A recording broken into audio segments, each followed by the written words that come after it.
You need to go out there and create your own path. That motto has served Carol Wallace, President and CEO of the San Diego Convention Center Corporation, well in her extraordinary 35-year career in venue management. From Dallas to Denver and San Diego, it's a journey she has shared with her family, her mentors, and her peers. Her story starts in Cincinnati, Ohio. Carol was the oldest of 4 children. When I was in junior high, the assistant principal told me that I wasn't college material. I told my mom, and she said, "Yes, you are, and you can go to college." 3 years later, I graduated 12th in my class and got a scholarship to The Ohio State University. Very proud. Carol attended The Ohio State University, home of her beloved Ohio State Buckeyes. While an undergrad, she married her first husband and had 2 children. By the time Carol graduated, she was already a trailblazer, the first African-American hired to work at the American Lung Association of Ohio as the statewide director of public relations and fundraising. But it wasn't the easiest onboarding process. I replaced a man who was formerly a hardcore newspaper man who had been at the association for 30 years. When he left, he threw away all of the files. People would say to me, "Duncan never did that." I would say, "Duncan didn't leave any files."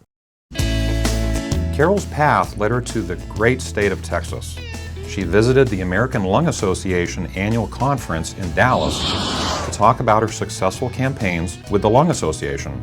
But it was her heart that talked her into making a move.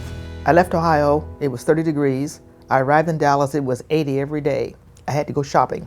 A year later, I moved there, and it was a great time to move to Dallas. She took a job in the newly created Office of Special Events with the city. Daily, she parked at the Dallas Convention Center for her walk to City Hall, and the action inside caught her eye. I noticed they were always changing the carpeting. Come to one day, the carpet's blue, come to another day, carpet's red. I didn't realize that conventions were moving in and out, and they were decorating the lobby. When she saw a job opening for a convention services rep, she applied, interviewing with Frank Poe and Jerry Barshop, 2 industry icons who would shape her future. Carol went to work on her birthday in 1980 and quickly moved up the ranks to become assistant general manager. Carol, as I recall, very aggressive in knowing what she wanted to do and how she wanted to do it, and at that time there weren't many women in the industry. We kept her going. I mean, if you have a good employee, you want to do your best to help them succeed. Carol credits her bosses for helping her learn the ropes. They gave me the opportunity to learn the industry long before we had any kind of professional schooling. Jerry would invite me to attend meetings with architects during our expansion, and Frank invited me to attend meetings with other major clients. Did we mention that during all of this, Carol married her husband Willie and had her 3rd child? A client in Colorado Springs mentioned to Carol that a convention center was being built in Denver and she should apply for a job.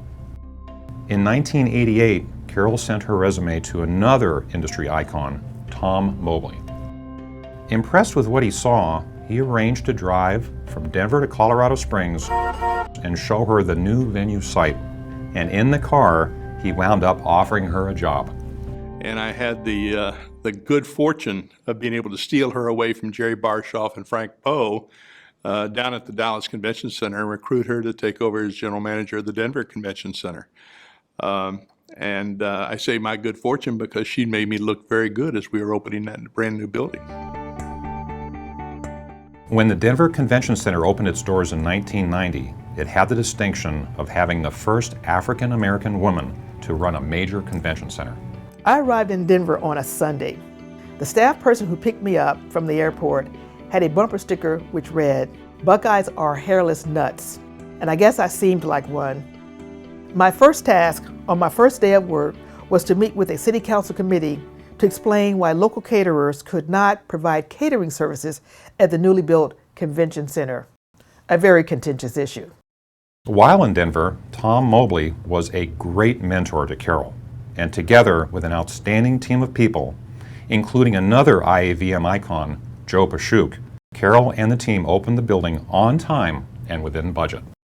A major contribution of Carol, and maybe the key contribution of Carol, is in the 1980s, convention centers were being run by a bunch of me's, good old white boys. Carol was one of the vanguards of changing that whole management concept. In 1991, close to 2 years after taking the helm in Denver, California came calling. Literally. The facility was searching for a new executive, and once again, Carol Wallace's name came up. I had originally said to them, let me tell you about some other good people to recommend. I had never been to San Diego, but my husband had. He said, oh, San Diego is great. He's a golfer. When I came for the interviews, I fell in love with the city, and the rest is history. During that interview, the corporation's board of directors said they plan to expand the San Diego Convention Center. Having just built one from scratch, Wallace was up to the challenge. Carol began working in San Diego in December 1991. Her task was to help develop a state-of-the-art facility to attract new and larger events to America's finest city. In June 1998, San Diego voters approved financing and expansion. It had its legal ups and downs, but Carol got the job done. The expanded center opened in 2001. The facility has earned multiple Planner's Choice Awards, Prime Site Awards, and other Best Convention Center accolades. I asked my operations staff, what comes to mind when you hear San Diego Convention Center? Overwhelmingly, the response was professional. And I said, what does that mean? They like their jobs, they're experts, they deliver flawless execution. Building and retaining that team requires leadership, and that's Carol. I've watched the evolution of the expansion over the last 10 years. Incredible patience and perseverance on Carol's part. She's a master at building consensus of all the stakeholders, but never compromises what's best for the customer. How about this fun fact? Since her title changed to CEO in 1994, Carol has served with 7 mayors and 22 chairs of the corporation's board of directors. Congratulations, Carol, on this very prestigious industry honor. Your leadership at the helm of the San Diego Convention Center Corporation over the last 20 years has helped make San Diego and the San Diego Convention Center one of the top destinations for conventions and meetings globally. In 1999, Carol was part of another major turning point for the venue management industry, named the chairman of IAVM, the first African-American woman to be in the top role. For her, that term was a great honor because it showed that the industry was recognizing women, especially women of color, in leadership roles. Carol has been instrumental for women in leading and being a role model for us in the industry of conventions. And she has shown time and time again through her dedication and her time and her mentoring of women throughout the years. The International Association of Venue Managers, formerly Auditorium Managers, has been developing leaders since it was founded in December 1924.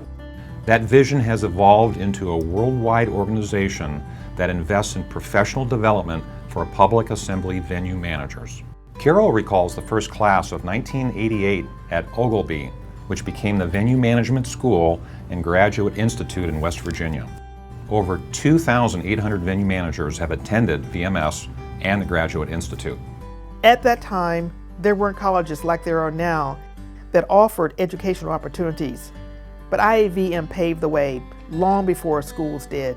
You talked to seasoned leaders, you talked to executives who helped you to look at your resume and told you what you had to do to move up. And if you know anything about Carol, you know that she's a woman who believes in giving back to her family, her community, and the industry she loves so much. She serves the industry currently on the U.S. Travel and Tourism Advisory Board, which reports to the U.S. Secretary of Commerce.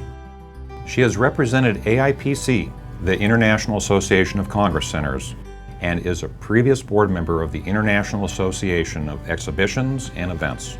PCMA named her its 2014 Professional Achievement Supplier honoree, and she was also the recipient of IAVM's Charles McElravy Award in 2004. If you've been in this industry long enough, everyone knows who Carol Wallace is. She's an icon, she's a friend, she's a trailblazer. Watching her and the way that she conducts business, she's got such extraordinary vision, and she sees what's possible, what can be attained if we all work together, if we all bring forth our A game. On a personal level, Carol also gives back to her church, her community, and around the world as a chartering member, past chair, and current board member of the United States International University in Nairobi, Kenya.